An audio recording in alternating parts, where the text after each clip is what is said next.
be more information on that shortly. But first, I'd like to call the meeting to order and start with the Pledge of Allegiance. I pledge allegiance to the flag of the United States of America and to the republic for which it stands, one nation, under God, indivisible, with liberty and justice for all. Thank you. Next on the agenda is the acceptance and correction of the minutes. We have both public and non-public minutes from the December 14th. Mr. Chairman, can you start with a roll of the Oh, board I'm sorry. first? Yes, I'm sorry. Well, that's right. I've got to read all of the other stuff. Yeah, let me go down through the right to know meeting checklist before we get going. As chair of the Goffstown Select Board, due to the COVID-19 outbreak and in accordance with Governor Sununu's emergency order number 12, pursuant to Executive Order 2020-04, this board is authorized to meet electronically. Please note that there is no physical location to observe and listen contemporaneously to the meeting, which was authorized pursuant to the governor's emergency order. However, in accordance with the emergency order, this is to confirm that we are doing several things. A, providing public access to the meeting by telephone with additional access possibilities by video or other electronic means.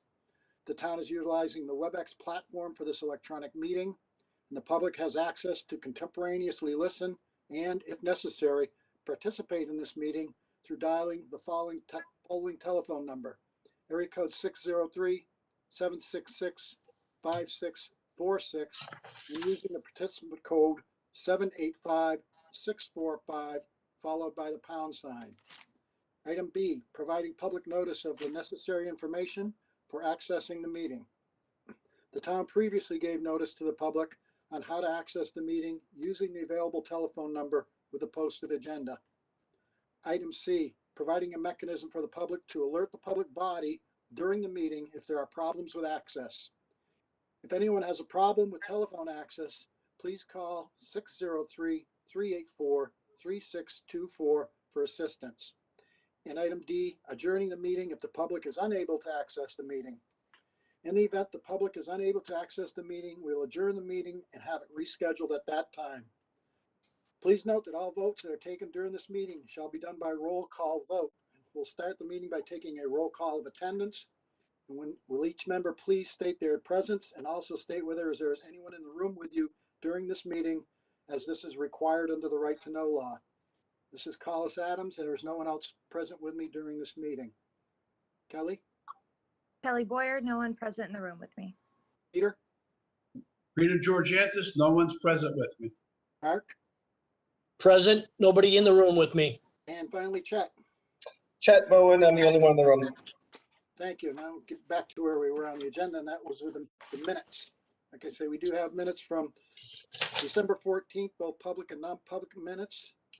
Make a motion that we accept the minutes to public 12/14/2020, public and non-public. Thank you. That motion was made by Peter. I have a second. Yes, I'll second, Collis. Second by Mark. Any discussion? Seeing none, I'll call the roll. I vote yes. Kelly? Yes. Peter? Yes. Mark? Yes, sir. And Chet? Yes. Thank you. It's a little early for our 6:10 public comment. Derek, why don't we get started on town administrator's report for a few minutes? Okay, thank you. At tab 4A, you'll see your committee meeting schedule. This is for the next 2 weeks. There are no meetings this week. And just a reminder, Friday is New Year's Day, so town hall, the library, and the transfer station will be closed. Trash and recycling will be 1 day late, so that Friday pickup will move to Saturday. On Monday, January 4th, no meetings. On Tuesday, January 5th, from 1 to 3 p.m., we have hazard mitigation planning meeting. I think, Collis, you've been attending those. I know that's a little bit different time. Yep, there's two. Aren't there two of them this week, right? There's two, yes. Yep. We're trying to get this finished up so that the water precinct can apply for a FEMA grant. Wednesday at 6 p.m., EDC is meeting remotely. I believe that's Selectman Bowen. Chet? Sorry, I was muted. Yes, I'll be there. Thursday at 7 p.m., planning board. Yes. And Friday from 9 to 11 a.m., once again, the hazard mitigation plan. Yeah, I'll be there. At your next page, you have your consent agenda. You have employee status report for a part-time building secretary, new hire. You have a motor vehicle title for a 2014 Ford Explorer. You have rights to inter West Lawn Expansion Cemetery, Section 6, Lot 276. And then you have an agreement with New England Outdoor, the 2020 Goffstown Field Shed. This was awarded by the Select Board at the November 23rd meeting. Motion to approve the consensus agenda as presented. Motion is by Mark, A second. second by Chet. Thank you. Any discussion on the motion? I have a question. Sure, shoot, Peter. As I go through this, I see there is actually two out structures for the Parks and Rec. Is that accurate? Hold on a second. I don't have the actual contract in the packet or in front of me.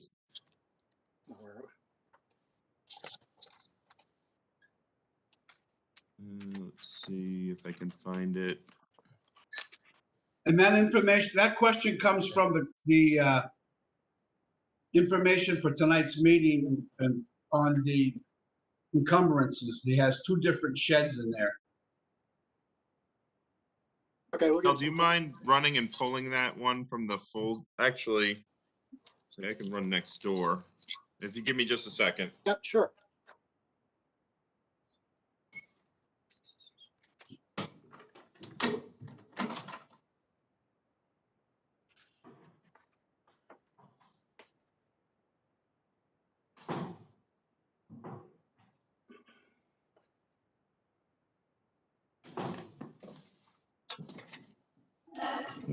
Okay, so that is, let's see.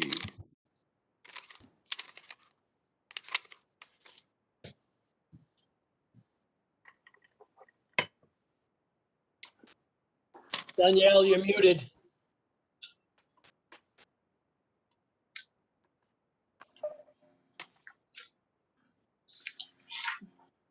The contract that you see before you for the New England Outdoor is for the sports complex shed. And the other item that you see for the Ultra Shelter, that is for something that the Parks and Rec Commission approved to be placed at the Parks and Rec building as temporary storage for their equipment items. So they're two separate projects coming from two separate lines is what you're seeing on the encumbrance list. Yeah, the one at the athletics field is a bricks and sticks construction, and the one down at the Parks and Rec facility is a fabric temporary shelter. Temporary for how long, Colin? Because you're the representative to that committee. Well, temporary until they don't need it anymore, I guess. They don't need any specific approvals from the town to place it there, so that's what they're looking for. It's one of those Quonset hut shaped structures, you know, the hoop pipe supports with a fabric covering over it. A few years ago, we approved a temporary storage or a storage facility at the back of the building that was supposed to take care of our needed storage. What is going to be stored in this unit? The mowers and some of the other equipment, some of the attachments to the tractors and whatnot. It's right there. It's right at the main parking entrance to the back side of the Parks and Rec building, so it's handy to get in and get out, hook up implements onto the tractors, and keep their equipment out of the weather. Was this something that was budgeted for? That's a question for Rick. I don't know if he's with us.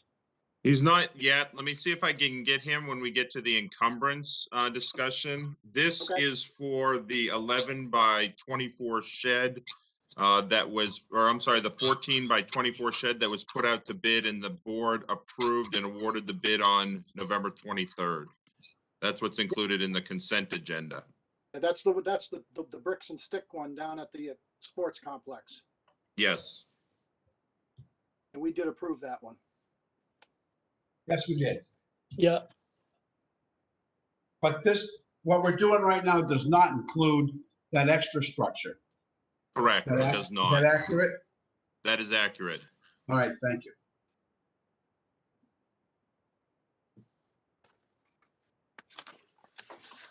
So did we get a second on that? I thought Chet seconded it. Yeah, he did. All right, so Yeah, any further discussion on the motion? And seeing that, I'll call the roll. I vote yes. Kelly, Yes. Peter, yes. Mark, Yes, sir. and Chet. Yes. Thank you. Okay, next, Derek, it looks like we have a request by DPW. Well, do you want to do Oh, public comment? Public comment? Yeah, what time is it? Thank you for keeping an eye on the clock.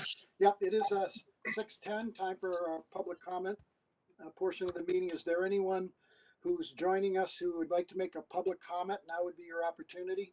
Derek, do you see anybody online? No, we do not have anybody that has called in. Okay, if anybody's watching and wants to make public comment, now's your time. There will be a second opportunity towards the end of the meeting.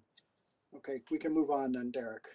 Okay, 4C, you have acceptance of private drain license. This is for property on Morrow Street, map 16, lot 122.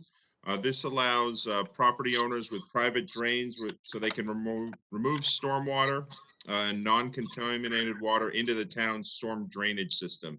The license is revocable should DPW need to revoke it. Yeah, we've done this many times, but it looks like the same license agreement that we've always seen with the same provisions. Any, Motion to approve the license agreement. thank you, Peter. Motion by Peter, we have a second. Yep. Thank you, Mark. Any discussion on the motion on the the private drain license? Seeing none, I'll call the roll. I vote yes. Kelly, Yes. Peter, Yes. Mark, Yes, sir. and Chet. Yes. Thank you. Motion passes 5-0.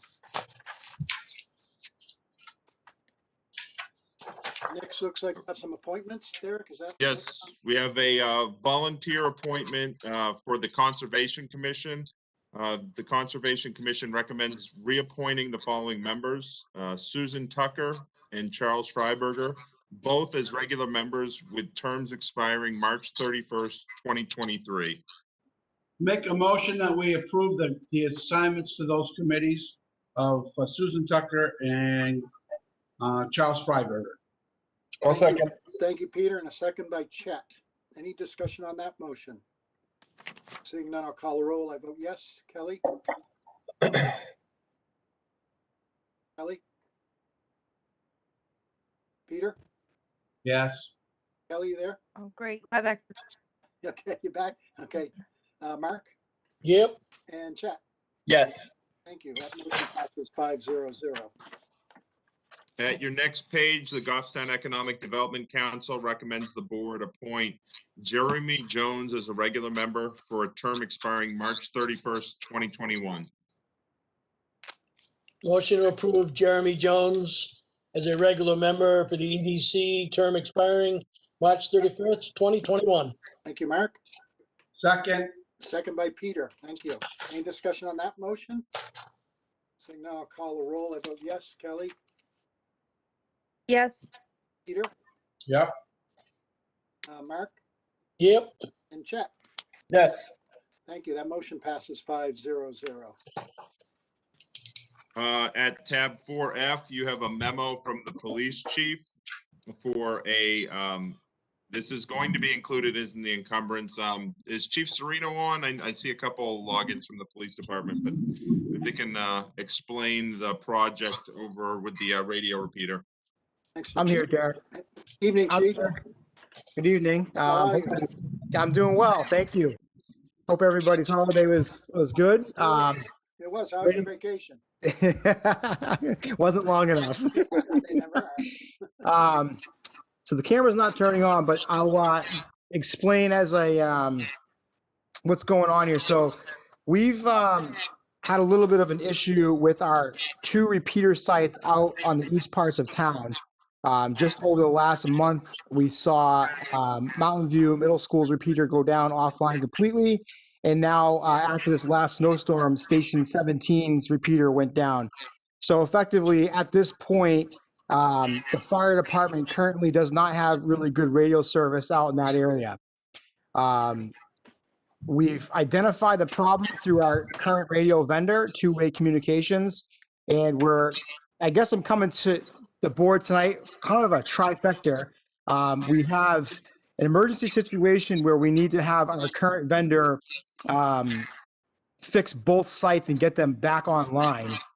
I have 2 quotes for this work to be done, and it's going to be, if you look in your packet, I got to pull it up. I don't have the exact number right in front of me. They're looking at about $21,000 total to get both of these back up and running. So I guess for me, I'm asking the board a couple of things. 1, to encumber the funds. 2, to overexpend my line to fix it. And 3, to waive the RFP bidding process to be a sole source, as this is our current vendor who specifically works on our radio system and knows exactly what the problem is. And I think time is of the essence, as this is an emergency situation, you know, being that our radio systems aren't working in that area right now for the fire department. Okay, thanks for the brief. Question. Chief, go ahead, Peter. Sure, sir. My question is, when you're talking about overexpending $12,950.62, you're not overexpending your budget, just those lines? Yes. So basically, we're going to, yes, just that line. Okay. And you already have designated an area to get that from?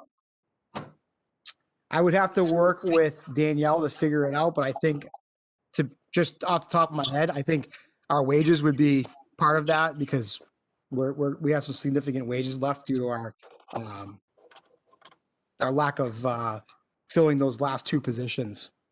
And the fire department has funds maybe to take care of Station 17? Yeah, so they have, in your packet, you'll see they have roughly $2,500 that they're going to help offset that cost, and then I have $6,000 left in mine. So they're going to try to give what they have left in their lines, and then we're going to overexpend my line. Got it. So I get Derek my question, or Danielle, either one of you. The fire department doesn't have any other lines that they could pull from to offset the cost of that Station 17 transmitter being down? We could, Everybody talk at once. oh, So we could certainly look at that. I would say that 50% of the Station 17 cost is actually police department radio also. So it was about $10,000 to fix Station 17, and half of that was for fire, half is for police. Right. So Chief, are you telling me that possibly you could pick up half of that Station 17 number? I'm sure we could find the money. Okay, thank you. You're welcome. You all set, Peter? Yep, I'm good. Other board members? I'm good. Mr. Chair, Yes, Kelly. thank you. Chief, do you know, or do they have any estimation on approximately how quickly this can be done? You did mention it was an emergency situation, so do we need to look at some alternatives to support communication in the time being?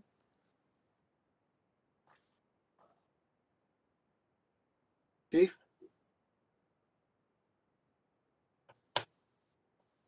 Kelly, I'm assuming that was for Chief Sereno. Yeah, I'm sorry, yes, Chief Sereno. Chief Sereno, you might be muted. Where is he? Let's see. There's, Well, the information we got is going to be, the parts won't be available until early to mid-January. So Kelly, I guess your question is, are you looking for something interim? Well, that's what I'm asking. I mean, he mentioned that it was potentially, an issue for emergency situations. So do we need to do something else in the meantime, or what does that look like? I don't know how much that's actually impacting their radio communication and usage. and Chief is muted.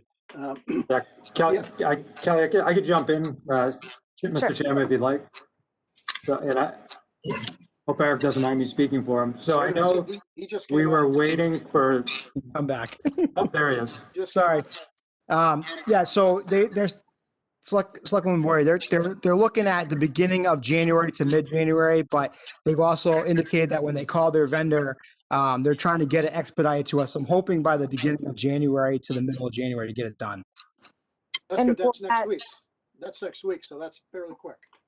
Hopefully, yeah, that's what they say. And again, so I guess my question is that a sufficient timeline? Do we need to do anything in the meantime to help support communication out there in emergency situations, or do you think that that's sufficient?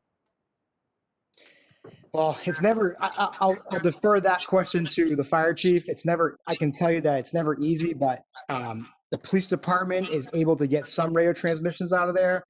The fire chief might be able to answer that, how he feels on that side. Okay, I just want to make sure we're not going to have an issue in an emergency and, I don't know if there's anything to do in the Well, meantime. I can tell you that from the vehicles, so from the fire trucks, from the police cars, we have enough transmit power to get our radio transmissions out to the mountain, which is our primary tower site. I will tell you that when you're on your portable radios, they don't have that much power. So that's where the repeaters come in to help out to boost that power. So when those sites aren't down, when you're on portable, that's where you start to have the issue. So right now, when the fire trucks or the police cars are down there, they're working fine. But if a firefighter is in the, and I don't want to speak for the fire chief, but at least for a police officer, we're able to get some of our transmissions out, but there are some dead spots right now because of that. So there is a little bit of an issue if someone gets into a foot pursuit or has some type of issue where they need to get out on their portable radio. And I believe the fire chief could probably vouch for that as well, as far as firefighters being outside the trucks. Yeah, That's keep out. correct. Yeah, that's certainly my biggest concern right now, is if a firefighter is in a building or on a medical call and trying to use his or her portable, there may be spots where they cannot reach a repeater that would get the information back to dispatch. From the vehicles, doesn't seem to be an issue right now, but we're certainly concerned when somebody needs to use a portable. Okay, so it sounds Question. like worst case, we could relay information to somebody who could transmit from the truck, and that would be sufficient? For now, it's not ideal, but yes, it's sufficient. Okay. And I guess to answer your question without being a radio guru, I mean, barring us calling the state of New Hampshire's communications team and having them set up a temporary tower down there, which would take some logistics, I think that would probably be our only last ditch effort. I think that's probably, at this point, we're not at that point yet, is my opinion, but that would be our last ditch effort. Yeah, and it sounds to me like that effort alone would take several days to try and get that up and going. Yep, and it then sounds like trying to we're get gonna their have- people out there too. So it sounds like we're gonna have to find a way to go old school and pass off information as best we can, either with the portables or something. Paula, Yeah, Mark? I have a question for the police chief Sure. and the fire chief. Whoever wants to answer first can answer first. It doesn't really matter, but in the discussions that you've had with the radios, have you ever thought about a fund, the Capital Reserve Fund for radio repairs and new radio systems? I mean, I know the radios are probably coming to a life expectancy here in a few years.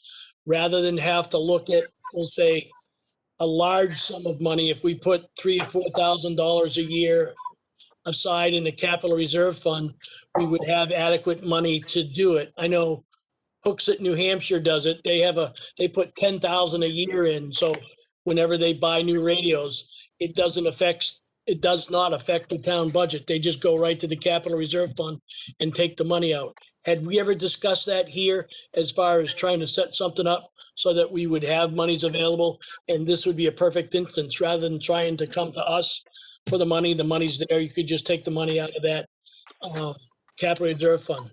What's your comments? Brian, you want to go first? I don't think anybody, sure, no, I think I don't think Eric and I have specifically talked about that. We certainly welcome any recommendations of the board if that's something that we should pursue in the future. I think a radio system is a very big ticket item. $1 million just off of, if you were to replace our entire radio system. So it's something that's going to need to be discussed at some point in the future here shortly. That's not a bad recommendation. I appreciate the input, and we'll certainly keep that in the back of our minds. Yeah, this issue of our communication capabilities has come up a number of times in the past, and I think we're all aware that it is going to be a big ticket item to fix the system holistically. You know, setting up a capital reserve, of course, you'd have to build that capital reserve fund up before you could, you know, bring in a whole new system. But you know, it's never too early to start thinking in those lines. Paulus? Yes, wait, is that Peter? Yep. Yeah, I think if you look back through the past budgets, which I served in the budget committee for 12 years, there's always been, if there's a communications issue, it's always been funded through the budget, whether it's portables, information up on the tower, or repairs on the tower or not. And Mark, unfortunately, they can't spend out of a capital reserve fund without the approval of the Board of Selectmen. So they would still have to come to the Board of Selectmen for approval to spend. You can't spend out of a capital reserve fund without the approval of the board. Yeah, that's fine. I understand that part. I mean, I understand how it works, Peter. I probably misspoke when I said it, but we wouldn't be in this situation here now looking for the money, where the money, instead of asking for the money would be there. They would ask, could we take $21,000 out of the capital reserve fund? That's just my point. It's just something I'd like to see us talk about after the first of the year and try to get something going, because as Chief Allard said, the new radio systems, they're million plus to get them up and working. And that's a very big ticket item when it comes time for taxes and things like that. I'm trying to find an easier way to deaden the blow as far as what I'm trying to work out here. And I Mr. don't necessarily disagree, but that communications has always been in the budget. So I don't understand why we would want to change it from where we're doing it now. It hasn't hurt anything. And we're only talking $21,000. If thinking the same thing that you're thinking, Mark, we could set up capital reserves for all kinds of things. I just think we need to have the department heads, fire chief, police chief, DPW, all on board with looking in their budgets and looking at what they need to spend for communications, because DPW is on communications also. Yep. We're talking here, the fire chief and police chief can do the emergency fund, but you know, in a snowstorm, you could consider DPW an emergency. So, I mean, it's not just one thing. If you want to set up a capital reserve fund, you have to include everybody. And I don't ever remember in the 20 years I've been doing this that we've ever had to spend $1 million on communications. Well, I agree with what's being said. And if Chief Allard's, off the cuff estimate of $1 million to bring in and replace with a whole new system is accurate, then, that discussion needs to start, and we need to have that discussion. I think part of that discussion probably would be appropriate to talk about a capital reserve for future maintenance, because there's a difference between $1 million to replace the communication system soup to nuts. And then once that's replaced, how do we, going forward into the future, make sure that we're able to maintain that new communication systems, which is where a capital reserve fund might be appropriate. Mr. Chair, can I have a second? Sure. So I think I think everybody here is 100%, going in the right direction, because the reality is I put in my CIP this year as a placeholder for 2025, which is kind of out there, of starting to redo our radio system. I think, the reality is we've been limping the system on, band-aiding it for long enough. And we're now starting to see those effects of us looking at our aging infrastructure. And like you said, barring us coming together and saying we need, $1 million here or $2 million to redo the entire thing, we've already been talking, the fire chief and I and our communications team, to figure out what we need, where we need to go with this, and what's it going to cost. So I think however the town can look at that and make it work, I think keeping everybody in the loop is important, but our system is antiquated. There are some pieces of our equipment that they're buying on eBay because they don't even make it anymore. And I think that's when you're starting to really cross that line of, like, you know, public safety and you know, all of our officers and our firefighters, and even, like Peter said, the DPW people. We really need to make sure that we're on top of that. And I think you're right, Carlos. I think part of that issue is once we have a new system in place, it's making sure that we stay on top of maintaining it with new technology. Yeah, okay, so I think this is a really large discussion that's going to involve a number of different departments. And I think it's something, Derek, we ought to put on an agenda so that we can figure out what our plan is moving forward to address both the short-term and long-term needs, and focus specifically on that. So if you put that on an agenda, Derek, that would be great. Will do. Thank you. Thank you to both chiefs. I appreciate your input on this. Yeah, thanks for everybody's input. This is a big issue. It's a big item. It's no different really than any other infrastructure. I mean, we've got to plan for it and make sure that we're positioning ourselves properly. Do we need a motion, Carlos, do we need a motion to allow the police chief to expend these funds? Yeah, we do. Yeah, we do. Yeah, we need Okay, to. I make the motion, we allow the police chief to expend $21,511.92 to upgrade or repair our communication system. Thank you, I'll Peter, say. for that motion. The second came from Kelly. Is there any discussion on the motion? Seeing none, I'll call the roll. I vote yes. Kelly, Yes. Peter, Yes, Mark, Yep. and Chet. Yes. Thank you. Motion passes 5-0-0. Hey, Mr. Chair, if I could, one more, do I need the board's vote for bypassing the RFP process and going sole source? Yep, we ought to take action on that. I'll make a motion. We allow the police chief to go sole source vending and forego the RFP purchase for the town of Goffstown. I'll second that. Thank you, Mark, and a second by Chet. Any discussion? I think it's appropriate going sole source. We've identified the vendors very familiar with our system and has helped us in the past, and I think can probably address our needs quicker than anybody else. That's just my 2 cents. So we had a motion and a second. I'll call the roll. I vote yes. Kelly, Yes. Peter, yep, Mark, Yes, sir. and Chet. Yes. Thank you. The motion passes 5-0-0. Derek, are we at the encumbrance list, I believe? We are at the encumbrance list. I will say that we did send out a slightly modified encumbrance list about an hour ago or an hour and a half ago. I do apologize. So before we get into the encumbrance list, if I could just have Adam Jacobs update you on East Dunbarton Road. Yeah, thank you. I was going to suggest that. So Adam, are you with us? I am. Tell us what's happening out there. Other than Unfortunately, a piece of East Dunbarton Road is no longer with us. As you probably saw in the Nixle, maybe even MUR, I think Saturday night, with the rain and then the excessive snow melt, and Derek's got a few pictures to screen share here for you. With the heavy rains and the amount of snow that was left to melt, we had some pretty significant runoff volume the other night.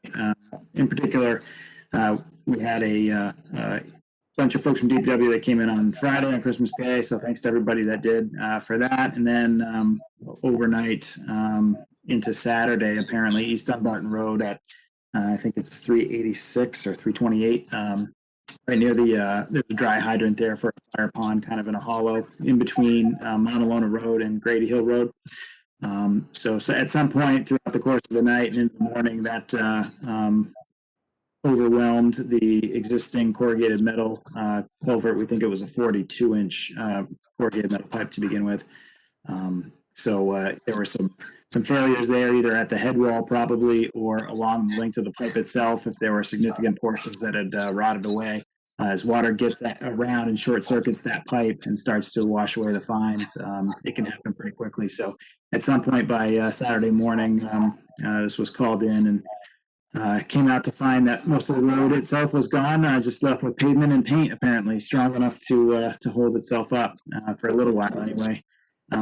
Just for the safety of things, even once the road was shut down and barricades were placed, we had the excavator operator knock the asphalt down just so anybody coming upon it, either on foot or on bike or something, wouldn't try to go across. So that's pretty much the present state. Water's down now, of course, from where it was Saturday, but we are left with a blockage there, the road closure, I should say. And right now, traffic's detoured on Montalona and then Grady Hill to get back onto East Dunbarton Road. So I'm left kind of in a strange position here where it's obviously a holiday weekend, holiday week, right at the very end of the year. We made some calls. We talked to one of our on-call engineering firms this morning, Hoyle Tanner. They gave us some guidance kind of about what to expect. This stream crossing is what's called a tier 3 crossing, and that means it's got a pretty large catchment area where all the water that falls within this area funnels down to this Hardy Brook eventually. So because of the size of the catchment area, it increases the nature of the work and the permitting process that has to go into even rebuilding something that's already there. So what I'm going to try to propose is to get a request up to DES. We have 48 hours, 48 working, 2 working days from an emergency event to request emergency authorization to proceed with a replacement. And what we're going to try to do is replace in kind, same size that was there, and see what they say about that. There's a pretty good chance, just based on the nature of the waterway, though, that it's going to turn into a pretty significant project, in the long term anyway. Significant being like 6 figures plus, because just the size of as it gets to be a very large box culvert or a bridge, even if it's that significant. But those require full wetland permitting. As Collis can probably give you a lot more information than I ever could about that piece of it, but for the high level tier stream. But the reason to come tonight, short notice, with hardly any info other than to talk about the closure, would be to see if we can encumber maybe some 2020 funds to get us into whatever the fix ends up being. There's going to be some back and forth with DES over the next few days, but I'd like to place some orders for material this week and then get started on design, whether it's just a replacement and maybe some protective head walls, or if it's the future design that is going to be needed there. Really kind of depends on what DES has to say once we get our emergency permit authorization submitted, and what they want us to do. So, Adam, if I can just speak to the process a little bit. The process, sure. It's a 2-step process. The first thing is to get an emergency authorization to reopen the road. And I think it's Seta Detzel that you were probably talking with, right? Seta, yes, that's it. Thank you. Yeah, she's pretty reasonable. So yeah, 2-step process, request emergency authorization to put some sort of a crossing back in there that will reopen the road to provide for public safety and access for emergency vehicles. And DS will work with us on that. But part of the emergency authorization, one of the conditions will be that within a time certain, and that's negotiable with DES, it's 30, 60, 90 days, even more. In this case, it may be even more, where part of the emergency authorization will require the town to submit the full application package to replace this, what it will be a temporary crossing with a permanent crossing that'll have to meet the stream crossing design standards. But the first thing is to get that road back open with emergency authorization. And so we need to work with Seta as quick as we can to provide her whatever she needs. Typically, it's just photos and some basic calculations and information relative to what was there, what happened, what do we propose to put back. So Adam, if we were to work with Hoyle Tanner, can they come up with some recommendation for an emergency crossing, like multiple corrugated metal pipes or something, just to pass at least the 50-year-old flow or whatever design flow they find appropriate? I mean, can we get our hands on that? I'm sure they could. That's kind of what the hope is. I guess the worst case scenario would be that there's some rules that haven't had a chance to play out too much in too many different places, so it's uncertain how they might handle this. But Worst case scenario would be is if we request permission for an emergency repair and they tell us that even the temporary fix needs to meet the tier 3 standards. We can't just put back what was there. We have to upgrade. Oh, I can In tell that case, you, we're going to be I into can it for a tell whole you lot with more. I can tell you with a great degree of certainty that will not happen, because this is Good. a major road connector between Goffstown and Dunbarton. I mean, this is an important roadway for public safety. And, you know, if we propose something at least reasonable, DES is not going to stand in our way. I can assure you of that. That's good. And we have a man formally on the inside, so I'm hopeful that if we have to bring that to bear, we can. Yeah. So that's the hope then is if they say okay on the emergency authorization, it's going to be very minimal on the temporary fix, outside engineering wise.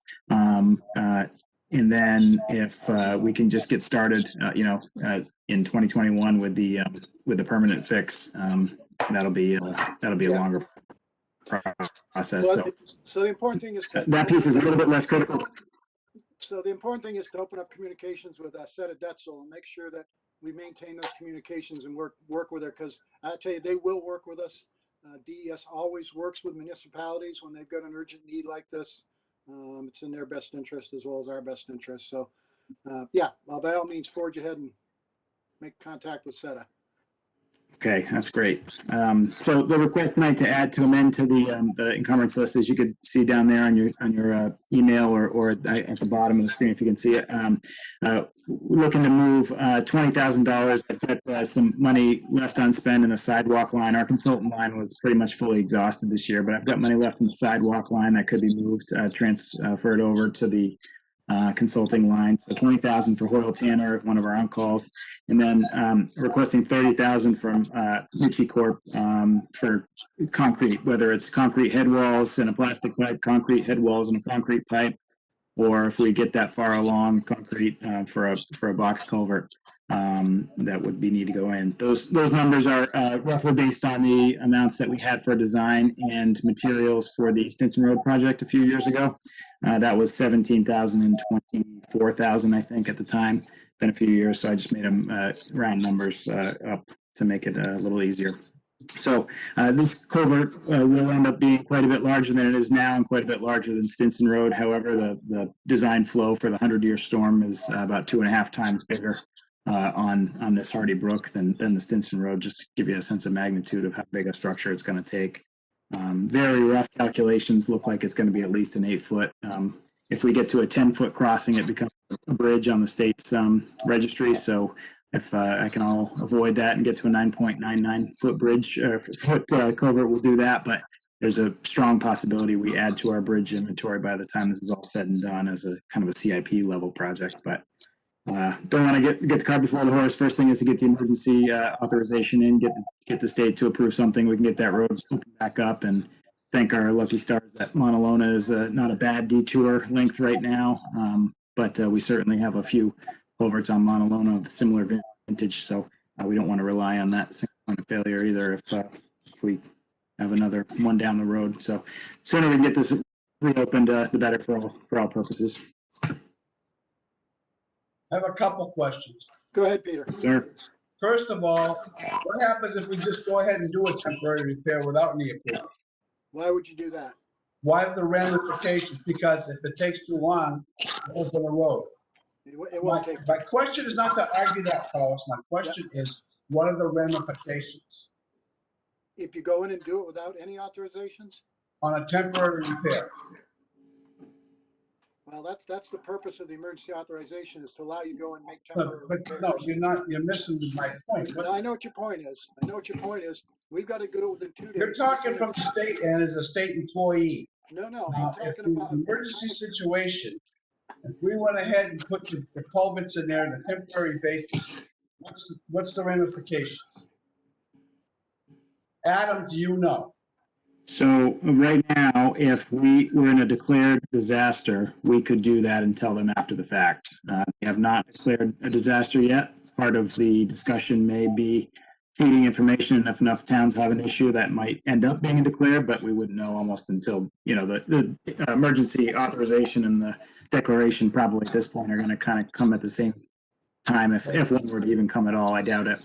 So anyway, if we're outside an emergency declaration period, then we'd be subject to fines. I don't believe, I think people could be held personally liable in some cases too for some of those if we know better and proceed forward without authorization. And that's part of the point, Peter, is that, they look at, well, did you have knowledge? Did you know you needed something? We clearly knew we needed to do something. We know we need to do something. We know we can act quickly. There's already been, at least as far as I understand, one communication up to DES with SETA, Detzel. So they know it, we're aware of it, and that they know need to do something. So to answer your question, Peter, in the worst case scenario, what are the ramifications? Going ahead with a project that needed state authorizations, knowing you needed it, but going forward anyways, even though there's an expedited emergency authorization process that could be followed. And in this case, we're only talking a day or two. And as Adam said, we do have a reasonable detour route through Mauna Lona. So it's not like there's no other way around this or a long. Okay, that answers that question then. Okay, it's only a couple of days, I understand, but if it's gonna be, 2-3 months waiting for the state to say, okay, well, that's a different story. Yeah. No, My second question, Adam, is do we have any way of forecasting this in other areas of the town so this doesn't happen again? So we have a culvert priority list that we had that pilot program a couple of years ago that we participated in. And as part of that, they took a lot of data for us, collated a lot of what we had and helped prioritize. Their main crux, though, was more for environmental purposes, more so than stability of the road structure. So the priority order was a little bit different than maybe what we would have for an emergency response. We've got some good internal numbers about conditions of, there's a few that we know about in particular that, basically anything large and corrugated metal at this point needs to be replaced. So as we work through road plan, we try to get those. There's two that jump out at me right off the top of my head. One is on Mauna Lona, and it's just downstream in the same water course. So that's going to be high on our list, depending on what the fix here ends up being. That same waterway is going to require a similar fix down the road. So to get that into CIP is going to make sense. It's newer for sure, but it's the same type of material. But the biggest one of all is Center Street, and that's in our CIP now, and we've requested bridge aid for that because it is large enough to be a bridge. So that one, is certainly should be high on everybody's radar as one that needs to get replaced and stay on track on CIP. Which one on Center Street? It's right between Locust and Tibbetts. So the Harry Brook crossing? Yeah, exactly. Yep. Okay. Yep. So that one's actually a large multi-plate metal culvert. And those, those are notorious for being fine and then pretty quickly becoming not fine. So we're keeping our eyes on that one. Thank you. Peter, you have any other questions? Nope, that's it. Any other board members have questions? All set. Okay, so that takes care of that specific situation, Adam. You want to go through the rest of the, oh, wait a minute, we got them, not Adam, Derek. So what you have in your packet is you have the encumbrance list, and what Danielle's showing on the screen at the bottom of the first page are the two new items Adam just spoke to. We would be looking for a motion from the board. We'd actually be looking for two motions. One would be to transfer $20,000 from sidewalk repair line to consulting services line to cover the requested encumbrance amount for anticipated repairs on East Dunbarton Road. That's the $20,000 that you see in red to Hoyle Tanner. And then we would be looking for a second motion to approve the 2020 encumbrance list as presented with the additional purchase orders number 148 and 149. Those are the two, again, POs that Adam spoke to. I'll make the motion that we approve the transfer from the sidewalk to the consulting line with a question, though. Yep, go ahead. What's your question, Peter? My question would be, what sidewalks are not being repaired?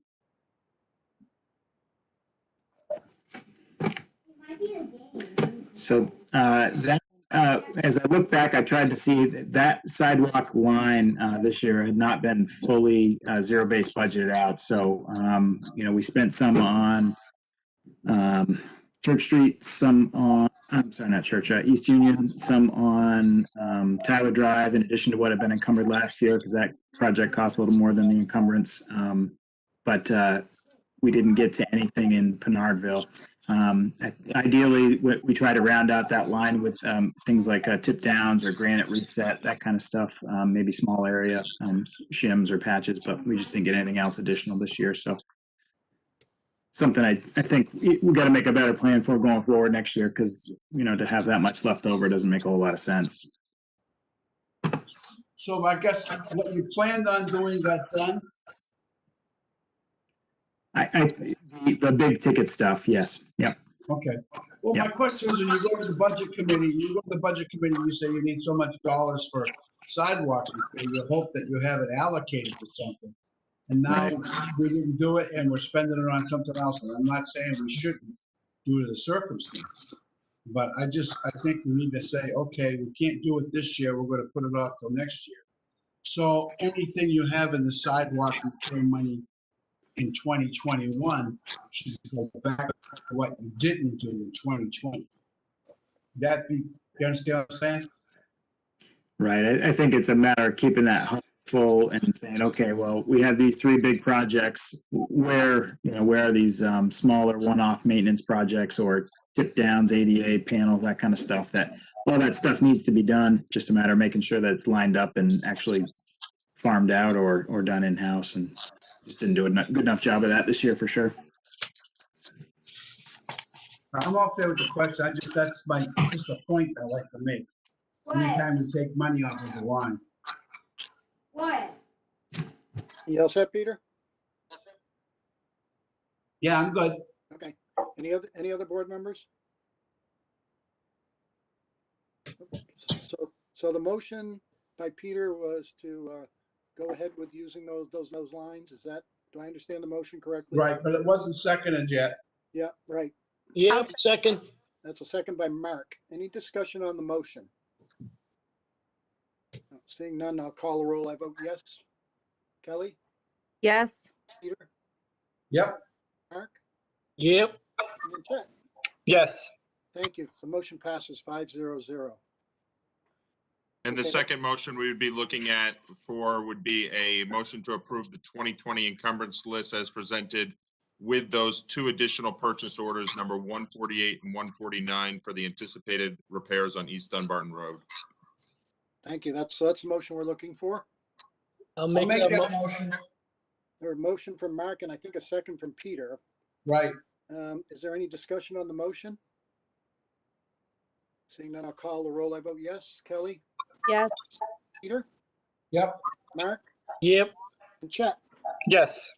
Thank you. That motion passes 5-0-0. Let's see, we are now on to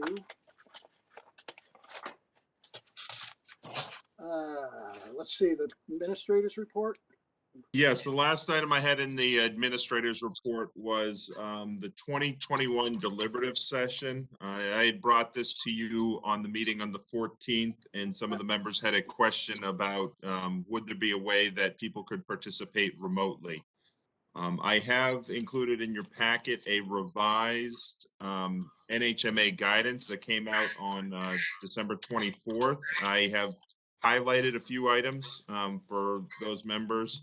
I also reached out to the town attorney, and they advised that there is no way to confirm whether someone participating remotely is a registered voter.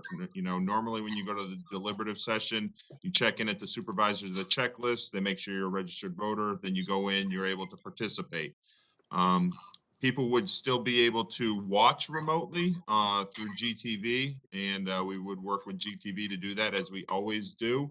But there really is no model for a hybrid remote participation in deliberative session. Derek? Yes. One of the questions was, would people have the ability to ask questions that we could perhaps address in our presentations ahead of time? Is that an option? If the board made that decision, I don't see any reason why you couldn't make that. But again, you're not going to be able to, if you open up that door, you would not be able to make a distinction between a registered voter or non-registered or resident, non-resident, anything. Yeah. You'd be opening that door to anyone.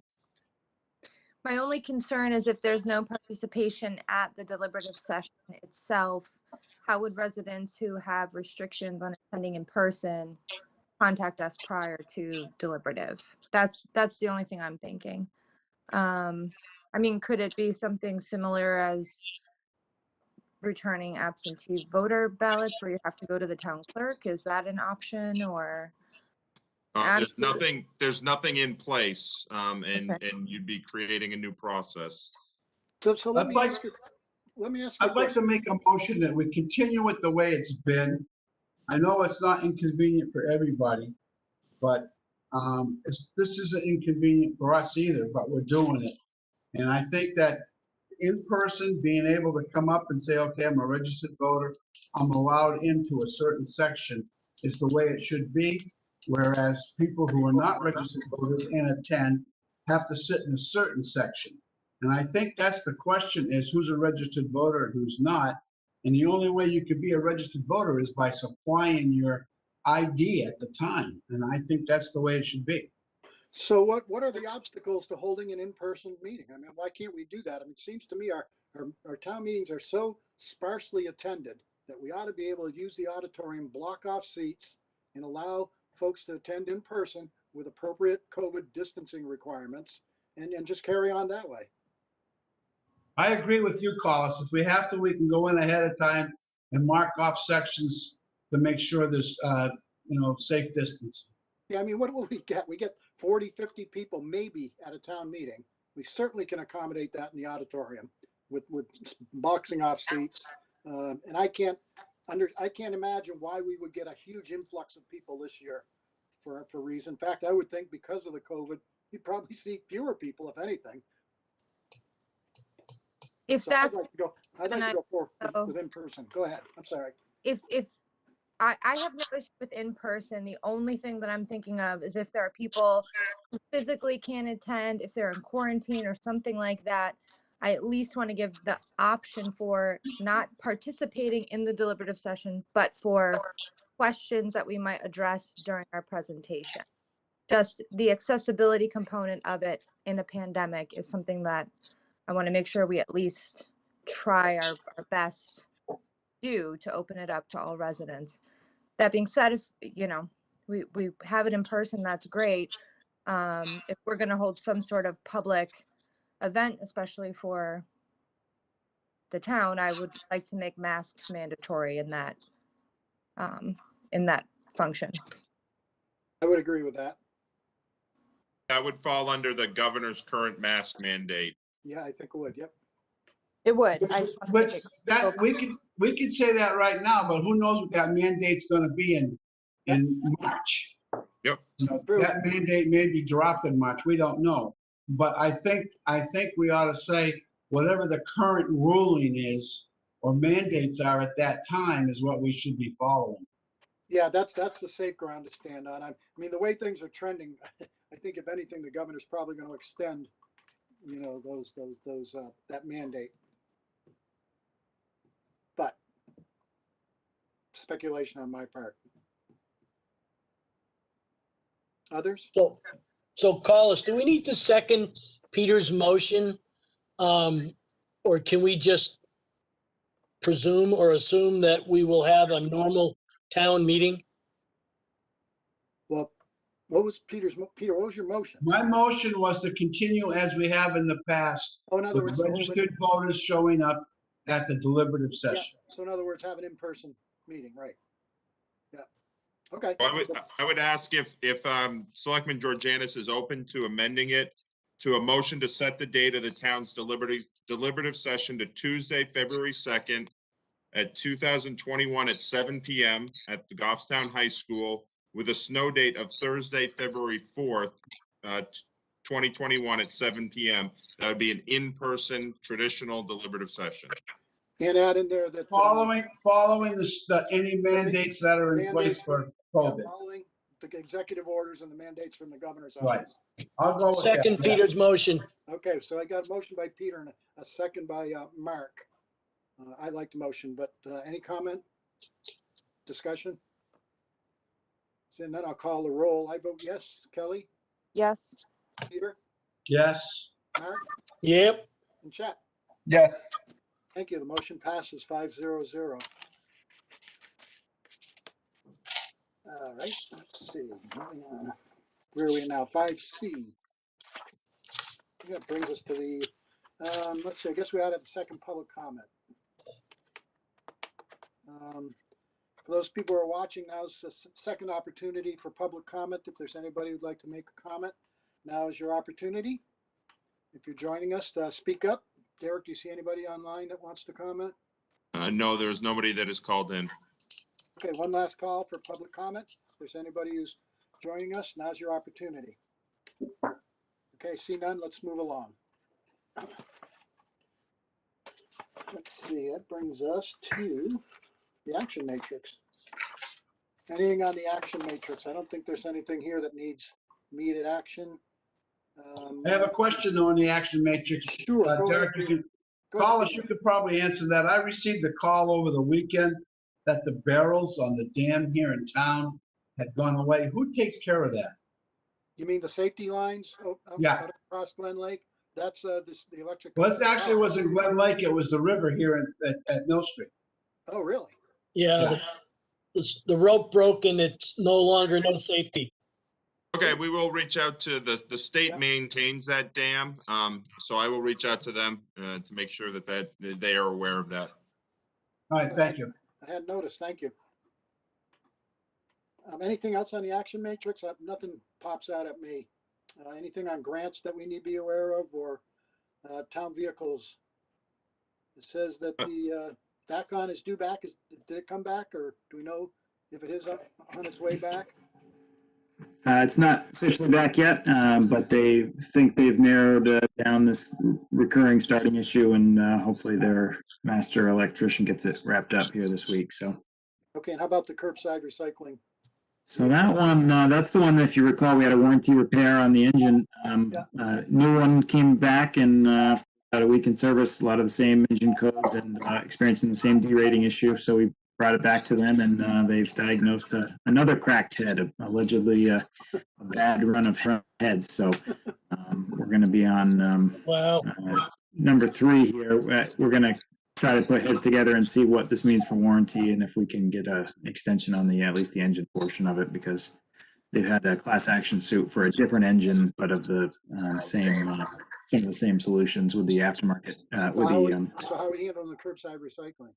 So we do have the 3 trucks. We keep our oldest as a backup. So each year we replace the backup machine. So we do have the backup in full-time service, but of course for obvious reasons, that's not a great idea for too long either. Okay. While we're talking to Derek, to Adam, can you tell us what happened on Christmas Day? I mean, I saw our equipment running around all over the place. Yeah, a little bit all over. So a lot of shoulder with the rain and the snow melt, a lot of shoulder work. So Mountain Road, I guess probably on Christmas Day was the worst of it. At the S curves there, lost a lot of shoulder across the road. It was basically a river for a good chunk of time on Mountain Road itself. And then further up at the intersection of Roby and Back Mountain, had some good washout there. One of the culverts was plugged. We'd spent some time last week focusing primarily on opening up drainage structures, knowing that this was coming. But when it's so much water, even you just can't get every little piece of loose shoulder, and eventually starts. And once it starts, it's hard to stop, and they fill up quick, and then it overtops. So a lot of emergency clearing, but that was the bulk of it. A little bit on Shirley Hill, I think, on the upper piece, and then Back Mountain and Mountain. And then Saturday was mainly east on Barton Road, and then finishing the pickup of Roby. Thank you. Thanks, Adam.